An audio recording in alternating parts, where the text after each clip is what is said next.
Happy holidays, everybody. This is Dave with Ho Ho Hippity-Hop Boo, and welcome to the channel. And today it's just me. My wife, YV, is taking care of her elderly mother today.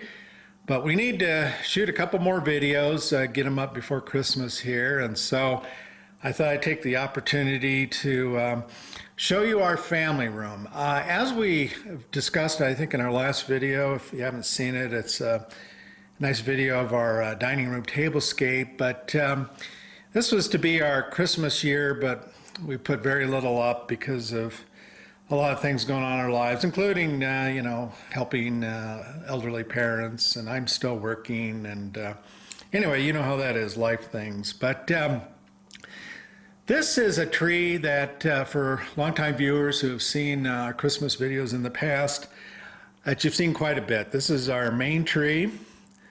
It's in our family room,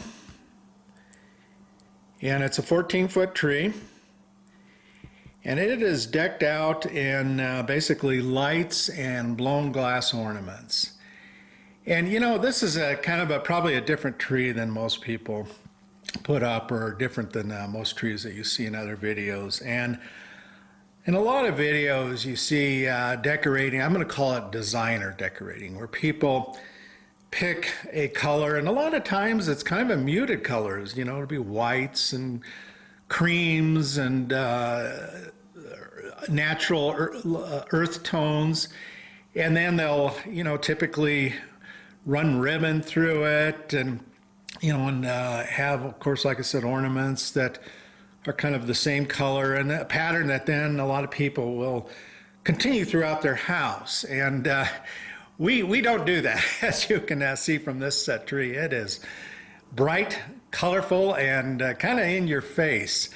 One interesting thing I want to mention, like running ribbon through a tree. We do that on some of our trees. This tree, though, is not conducive to that, because as we're going to take a closer look, I have a number of vintage lights on this tree. And vintage lights, one thing about them is that they run hot. And they're not like LEDs of today, and so I think we don't really want to run ribbons through this tree, for safety purposes. But also, I'm going to just personally say I don't think it needs any ribbons or anything like that. We have a pretty large collection of blown glass ornaments, and as you're going to see, vintage lights here, and so we kind of keep it somewhat simple as to just lights and blown glass ornaments. All right, but let's go in for a little bit closer look, shall we? Okay, here we are. We're a little bit closer up to the tree. And this 14-foot tree came with many lights already on it, but outside of that, all of the other lights you see have been put on by me. But what I then did is I wrapped permanently on the tree quite a number of C7 strands, and I just keep them on the tree. It's of course a tree that has folded limbs, so we just whenever we strip everything off, we just fold it up, tie it up, and throw it back in its box and store it out in the garage. But in connection with the C7 lights, I have what I'm going to call my specialty C7 lights. And when I say C7 light, I mean this basic light here that you've all seen. Generally comes in multicolors, red, white, blue, green. And this particular one, and it comes in two different patterns, so to speak. It comes in a kind of a clear bulb, and then it comes in more of an opaque color bulb like you see in front of you. And when I say specialty C7 lights, here is one light. It's really about double the size of the C7 bulb I just showed you. And unfortunately, colors get washed out on this camera. But this is a swirl pattern, and it's kind of pinkish down at the bottom, and then it goes into yellow, and then into kind of a light green. And here's another C7 specialty light. This would be a lighted ice made by GE for a number of decades, and made them up into the 90s. I don't recall the exact year that they discontinued this, but It was a pretty popular bulb, and like I said, made for quite a number of years. And here's a large teardrop light. This particular one is kind of just a beautiful red. Once again, I'm not sure it's going to really come through the color in the video here, but it is a really good size. In fact, to give you a comparison, here is a regular size C7 light, so you can tell that it's pretty good size. All right, let's talk about the bubble lights on this tree. This tree has a number of bubble lights. They're, for the most part, all vintage. There are some reproduction bubble lights, but bubble lights were created back in around 45 and 1946 by Noma. This particular bubble light you see in front of you is a very rare one. It's Peerless was the maker of the bubble light. They only made this for a couple of years in the late 40s. And the interesting thing about this bubble light, as you can see, is that rather than having kind of the typical boiling water effect, this one has little like champagne bubbles that kind of shoot up and then they slowly drift back down. And like I said, they were called shooting stars, but very hard to come by. As I said, they were only made for a couple of years. And then another rare bubble light that you see in front of you is a Paramount Crystal Snow. This bubble light, if you look carefully, they call them oils, and the reason why is instead of a waterish fluid in the vial there, it has an oil-based fluid, and hence you get that kind of that lava lamp, that slow kind of bubbling motion that you would get out of a more viscous liquid like this one. And this too was only made for a couple of years, and so it's a pretty rare bubble light. All right, now here's another vintage light by a company by the name of Renown. And this one is probably more similar to what you're used to seeing. You know, it has the liquid in it, colored liquid that looks like water, and it boils just like water. Okay, and finally on this tree are, if you've seen the tree, you might have noted some star looking pattern lights. And here's one of them. These are called Matchless Wonder Stars, or just Matchless Stars for short. They were made, I think, for only about 6 years or so, starting in the late 30s. And this one is an especially beautiful one. It's they call this one a frosted matchless star, and that's because it's got this opaque look. But you can see that it's a deep blue centered with 2 layers of red petals going around it. And it just gives off a magical glow. Here's another one. This one has green, red, and then a green center. And this one is an unfrosted color. I wanted to show you the differentiation between the frosted and the unfrosted.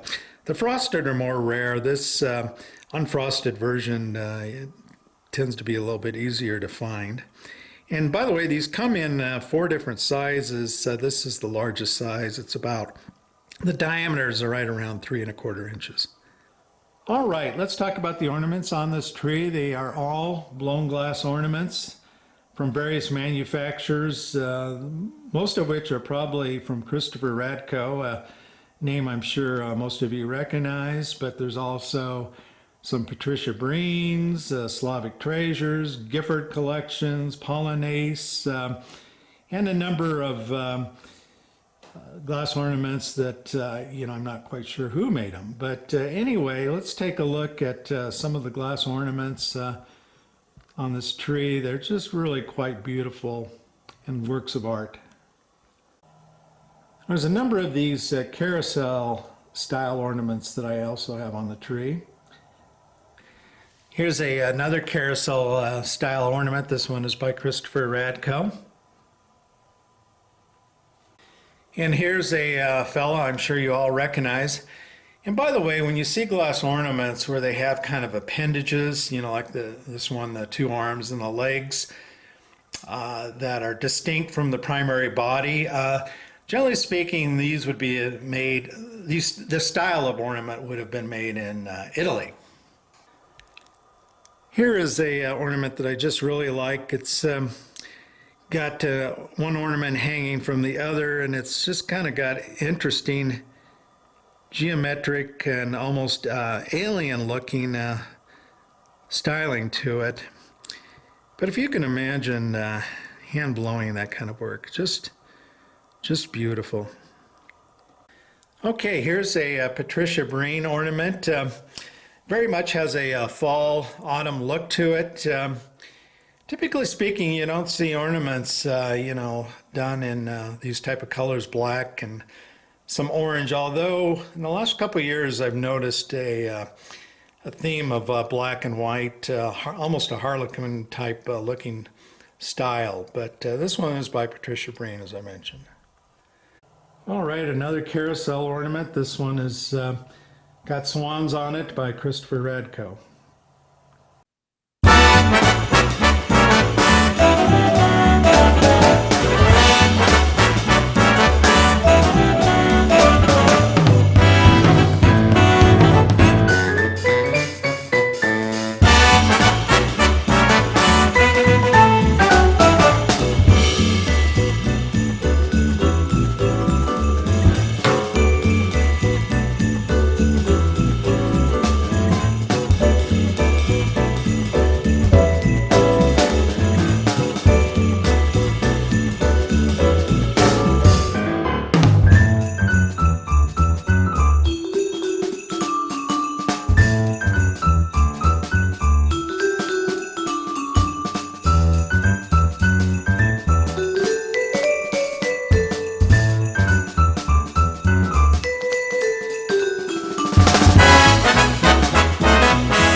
All right, folks, I'll just kind of scan through the rest of the family room here. And really what we primarily have up other than the tree are our Scott Smith Ruckus Studio Santas. And let's go in and take a little bit closer look at those. All right, a few months ago, we did a video on Scott Smith Ruckus Studio Santas, and I would encourage you to go back and look at that video. If I can remember, I'll try to put a link to it in the description below. But these are very rare Santas. Many are just one of a kind, or perhaps he might have made 2 or 3 of these. But even if he made more than one, there generally would be only a few of them, and then they'd a lot of times have different clothing colorations and stuff like that on them. This is our largest Santa here. Oh, on top of this cabinetry, here is a snowman, and of course another Santa. And finally, in our cutout space above a fireplace, here's a number of Scott Smith's pieces.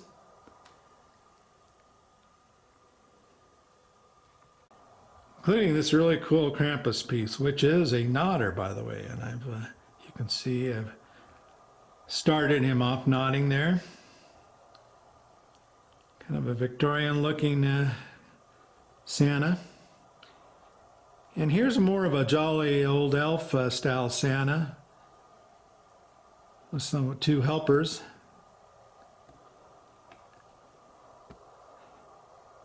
There's another Krampus back there, and kind of like a birdhouse, as you can see. There's a Santa with just a beautiful, kind of deep blue robe. And there's a fellow holding a garland with a bunch of toys and stuff with it. And that guy there, that mean-looking guy, he is, he's not a Krampus, but he's kind of a similar style of Santa that goes around collecting the naughty children. There's kind of a pine cone-looking Santa. And then back here, here's a Santa holding a nutcracker. Let's see if we can get in a closer look.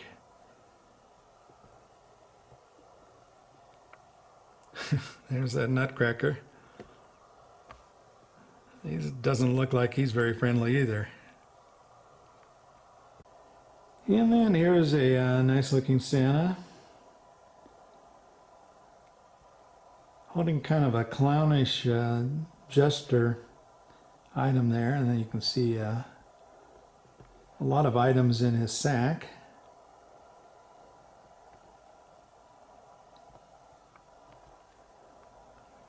Hopefully this thing will focus there. I'm not sure whether it's going to or not. There it is. You know, a lot of this stuff is all handmade, which is really cool. And then also Scott tends to use vintage fabrics, some of which could be very, very old, like 100 years old. And then finally a couple Santas on a sleigh. The piece in the middle there is not Scott Smith, although it is another handmade piece by a recent folk artist. And here's a close-up of some of the items in the sleigh there. You can see you got a little doll, a stocking. There's kind of a horse sticking out of there. And then what appears to be a panda bear. And then over on this one, yet another little doll, a little cardboard house, a little set of playing cards, and a little deer back there. And there's his sack. Look how rich and luxurious it is. And they've got a horn. And there's Santa holding his little pipe. And what great facial features Scott puts on his pieces. All right, folks. Well, here's a final shot of a painting of Santa in his workshop that we have up here in the family room. But that concludes the tour of the family room. I hope you enjoyed it, and Wifey and I hope you're having a happy holidays and you have a Merry Christmas.